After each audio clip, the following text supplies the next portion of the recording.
নমস্কার, শিব শক্তি অ্যাস্ট্রো চ্যানেলে সকলকে স্বাগত জানাই। আশা করি সকলে আপনারা ভালো আছেন, ভালো থাকুন, সুস্থ থাকুন। আজকের ভিডিওর মূল আলোচনার বিষয় হচ্ছে শনিদেব বক্রী হচ্ছেন। বক্রী হচ্ছেন 29শে জুন থেকে 15ই নভেম্বর পর্যন্ত। সুতরাং এই যে স্প্যানটা, সময়কালটা, সেই সময়কালটাতে মূলত তুলা রাশি এবং লগ্নের জাতক জাতিকাদের কেমন যাবে সেই নিয়েই আজকের ভিডিওতে পুঙ্খানুপুঙ্খ আলোচনা করব। সেই সঙ্গে থাকছে নাক্ষত্রিক বিশ্লেষণ এবং সেই সঙ্গে প্রতিকার। অবশ্যই আপনারা ভিডিওটিকে শেষ পর্যন্ত দেখতে থাকুন। শনিদেব বক্রী হচ্ছে, যার ফলে কিন্তু মূলত তুলা রাশি এবং লগ্নের জাতক জাতিকাদের আর্থিক দিক দিয়ে যথেষ্ট শুভ, সেই সঙ্গে ফাটকা উপার্জন এবং সেই সঙ্গে শিক্ষার ক্ষেত্রেও যথেষ্ট উন্নতি, সেইটাও কিন্তু আমরা লক্ষ্য করব। কর্মের ক্ষেত্রে উন্নতি, কর্মের ক্ষেত্রে ট্রান্সফার, সেগুলোও কিন্তু এই সময়ে লক্ষ্য করা যাবে। সেই সঙ্গে বলতে পারি যে যারা দীর্ঘদিন ধরে চাকুরির পরীক্ষা দিচ্ছেন, হচ্ছে না, মূলত এদের ক্ষেত্রে বলবো যে মূলত এই যে সময়কালটা, সেই সময়কালটা কিন্তু ভীষণ শুভ আপনাদের জন্য। যাই হোক, দেখতে থাকুন আপনারা। শুরু করব মূল আলোচনা। শুরুতেই সকলকে অনুরোধ করব অবশ্যই আপনারা চ্যানেলটিকে সাবস্ক্রাইব করে নেবেন।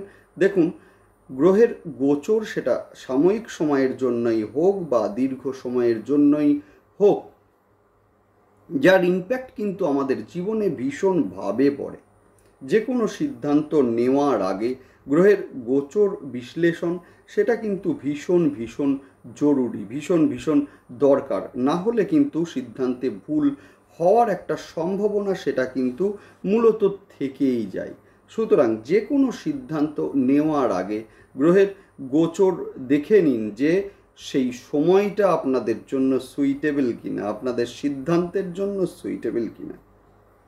গ্রহের প্রতিটা গোচরের সঙ্গে সঙ্গে আমি আসি আপনাদের কাছে, যাতে আপনারা সঠিক সময়ে সঠিক সিদ্ধান্তগুলোকে নিতে পারেন। সুতরাং অবশ্যই আপনারা চ্যানেলটিকে সাবস্ক্রাইব করে নেবেন, যাতে প্রতিটা ভিডিও নোটিফিকেশান আপনাদের কাছে সহজে পৌঁছে যায়। যাই হোক, শুরু করছি মূল আলোচনা। শনিদেব বক্রী হচ্ছেন। শুরুতেই বলবো বক্রী বিষয়টা কি।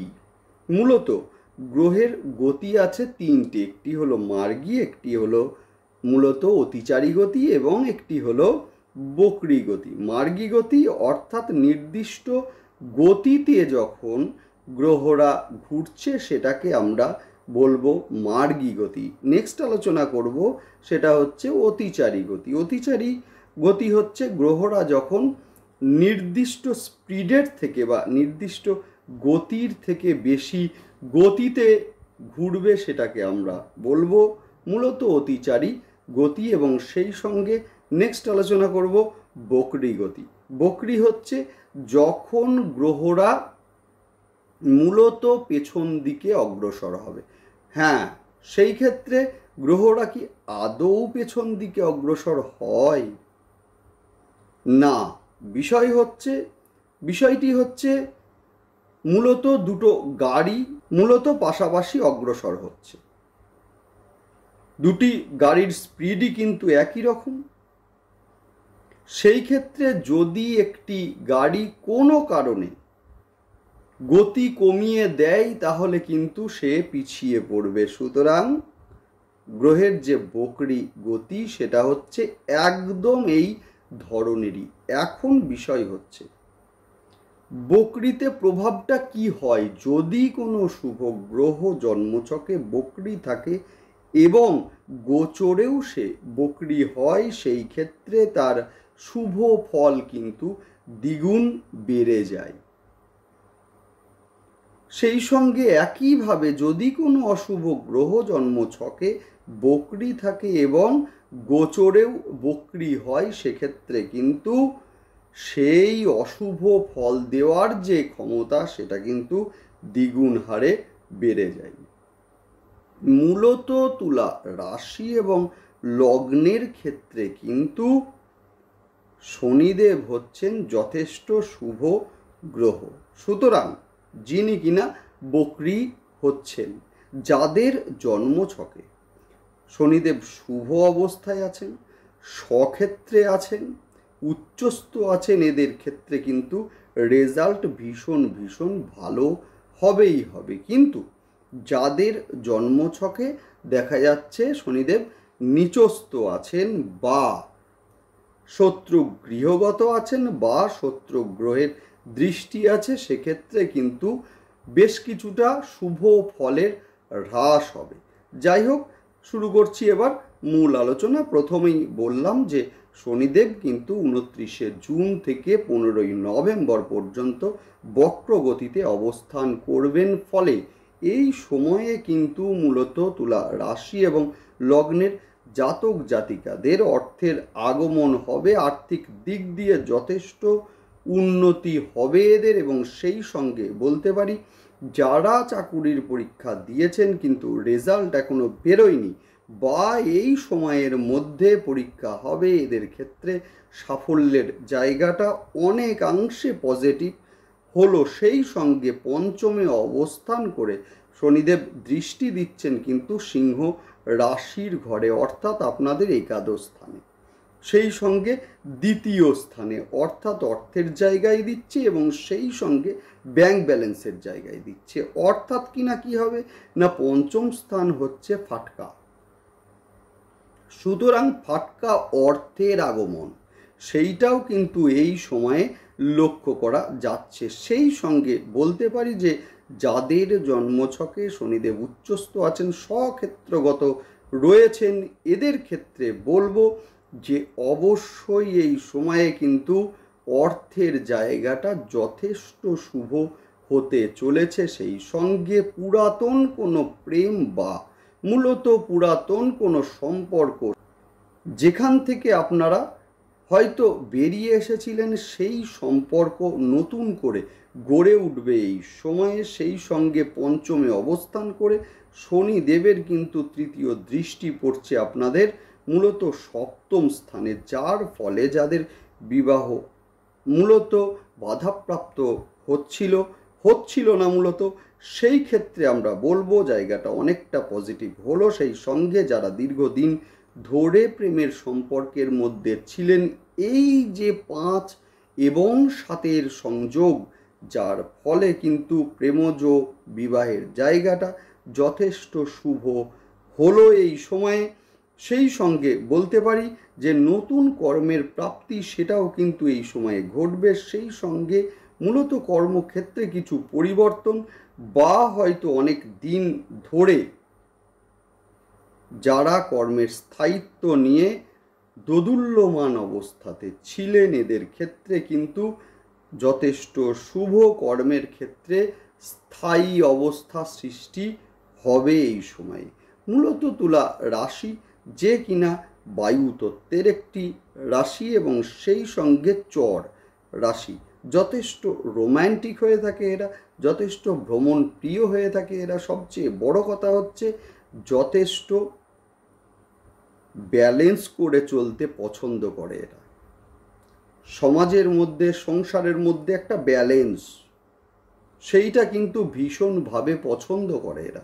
সেই সঙ্গে বলতে পারি যে এরা কিন্তু ভীষণ শান্তিপ্রিয় হয়ে থাকে, শান্তির জন্য নিজের অধিকার পর্যন্ত ছেড়ে দিয়ে আসতে এরা পিছোপা হয় না। যাই হোক, এমন একটি রাশি যাদের কিনা বর্তমানে শনিদেব যেহেতু বক্রি হচ্ছেন, যার ফলে কিনা পারিবারিক বিষয়ে বেশ কিছু ঝুট ঝামেলা সেগুলো কিন্তু আসতে পারে। সেই সঙ্গে মূলত এডুকেশনের ক্ষেত্রে কিছুটা ডিস্টারবেন্স, সেইটাও কিন্তু ক্রিয়েট হতে দেখব আমরা। যদিও যারা ইঞ্জিনিয়ারিং বা কারিগরি শিক্ষা বা MBA অথবা মেডিকেল ইত্যাদির মধ্যে আছেন, এদের ক্ষেত্রে যথেষ্ট শুভ। রাজনৈতিক বিষয়ের মধ্যে যারা আছেন, এদের ক্ষেত্রে বলবো এই সময়টা যথেষ্ট শুভ। যারা শেয়ার বাজারে আছেন, এদের ক্ষেত্রেও যথেষ্ট ভালো হবে, যেহেতু আপনাদের দ্বিতীয় স্থানে রাহুর অবস্থান, অর্থাৎ অর্থের ব্যয়, সেটাও কিন্তু এই সময়ে সুনিশ্চিত করছে, যার ফলে মূলত আয় এবং ব্যয়ের মধ্যে একটা ব্যালেন্স সেইটা কিন্তু আপনাদেরকে রক্ষা করতেই হবে। সেই সঙ্গে বলতে পারি, যেহেতু শনিদেবের মূলত তৃতীয় দৃষ্টি পড়ছে আপনাদের সপ্তম স্থানে, বিবাহিত জীবনে কিছুটা ঝুট ঝামেলা, মতপার্থক্য, অল্প কিছুতেই ঝুট ঝামেলা অথবা অশান্তি তৈরি হওয়ার একটা সম্ভাবনা সেটা আছে। সেই সঙ্গে বলবো, যারা দীর্ঘদিন ধরে কোনো রোগে ভুগছেন বা মূলত পুরাতন কোনো রোগের প্রাদুর্ভাব, সেইটাও কিন্তু লক্ষ্য করা যাবে এই সময়ে। ষষ্ঠ ভাবস্থ রাহুর দৃষ্টি আপনাদের দ্বিতীয় ঘরে, যার ফলে কিন্তু দ্বিতীয় স্থান একদিকে যেমন ব্যাংক ব্যালেন্স, অন্য দিকে তেমনই কিন্তু আমাদের দৃষ্টিশক্তি, আমাদের চোখ, মূলত ডান চোখ। সুতরাং মূলত চোখের একটা সমস্যা, দেখার একটা সমস্যা, সেইটা কিন্তু এই সময়ে হতে পারে। সেই সঙ্গে বলতে পারি যে ধার দিয়ে অর্থ ফেরত না পাওয়ার মতো ঘটনাও কিন্তু এই সময়ে ঘটতে লক্ষ্য করা যাবে। নেক্সট আলোচনা করব নাক্ষত্রিক বিশ্লেষণ নিয়ে।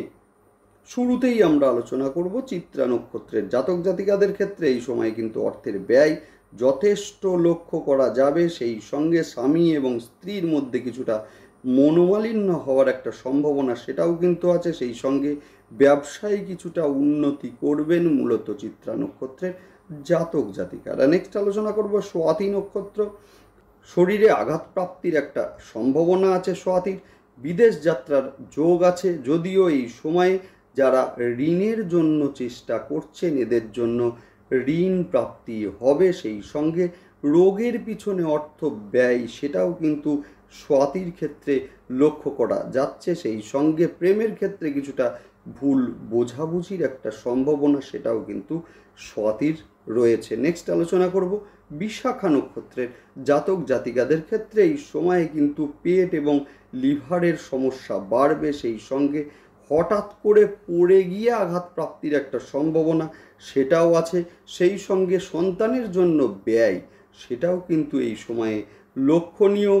সেই সঙ্গে পরিবারের সঙ্গে একটা ডিস্টেন্স সেইটা কিন্তু এই সময়ে তৈরি হতে পারে। নেক্সট আলোচনা করব প্রতিকার নিয়ে। যাদের জন্মছকে শনিদেব নিচস্থ রয়েছেন, শত্রু গৃহগত রয়েছেন বা শত্রু গ্রহের দৃষ্টি রয়েছে, অবশ্যই তারা সোম এবং শনিবার রুদ্রাভিষেক অবশ্যই আপনারা করুন। সেই সঙ্গে বলতে পারি যে নবগ্রহ স্তোত্র পাঠ অবশ্যই আপনারা করবেন। সেই সঙ্গে বাড়ির দক্ষিণ পূর্ব দিককে পরিষ্কার রাখুন এবং সেই সঙ্গে সেই জায়গাতে বিভিন্ন ফুল গাছ, সুগন্ধি ফুল গাছ লাগিয়ে দিন। সেই সঙ্গে মানি প্ল্যান্টের গাছ লাগিয়ে দিন। দেখবেন গাছের মাথাটা যেন নিচের দিকে ঝুঁকে না যায়। সেই সঙ্গে বলতে পারি অবশ্যই আপনারা শ্বেতচন্দন মূলত ফোঁটা হিসাবে কপালে বা গলায় দিন, দুর্দান্ত রেজাল্ট আপনারা অবশ্যই পাবেন। যাই হোক, ভালো থাকুন, দেখতে থাকুন। সেই সঙ্গে অবশ্যই আপনারা চ্যানেলটিকে সাবস্ক্রাইব করে নেবেন। নমস্কার।